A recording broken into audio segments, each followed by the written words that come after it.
Welcome to our channel. Today we how to increase risk management with Okta, beginner guide step by step clearly. Begin by introducing the concept of risk management in the digital age. Explain why effective risk management is essential for organizations. Introduce Okta as a powerful identity and access management tool.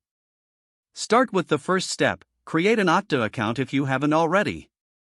Guide users to the Okta website and the registration process. Once logged in, navigate to the admin dashboard. Show how to access the security settings from the dashboard. Next, explain how to set up multi-factor authentication, or MFA. Demonstrate how to enable MFA for all users. Discuss the various MFA options available, such as SMS, email, or authenticator apps.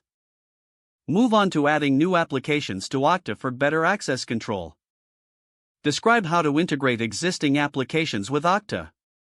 Explain the importance of regularly reviewing user access permissions.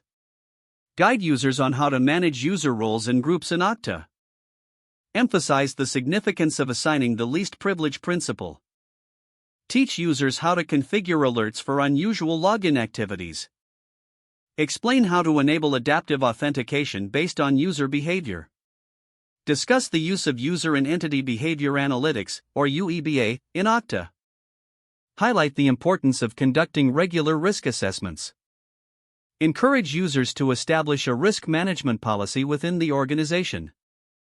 Wrap up by stressing the importance of continual monitoring and updating risk management practices using Okta. If the page does not load, refresh the browser or try again in a private or incognito window.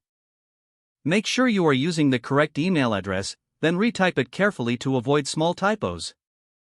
If your password is not accepted, use the reset option and create a new strong password you can remember. Check your spam folder for verification or security emails, then complete any requested confirmation steps. Enable two-factor authentication if available to improve account security and reduce unauthorized access risk. After signing in, review your profile details so your contact information and settings are accurate and current. If you see an error message, note it down and try again after restarting your device and internet connection. Don't forget to like this video and subscribe to our channel for more step-by-step tech guides.